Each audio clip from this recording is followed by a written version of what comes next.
Hello everyone, welcome back to ExcelSheet. In this short tutorial, we will learn how to unprotect cells in Microsoft Excel. So let's get into the video.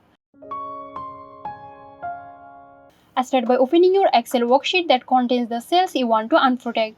Locate the cells or areas that are currently protected. Now navigate to the Review tab.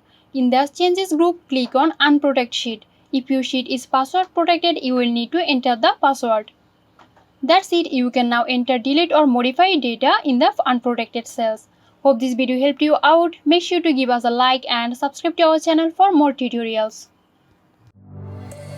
This video is sponsored by Zerosoft. Zerosoft offers graphic design, UI UX design, digital marketing and web development. Elevate your brand with Zerosoft today. For more details, check the description box.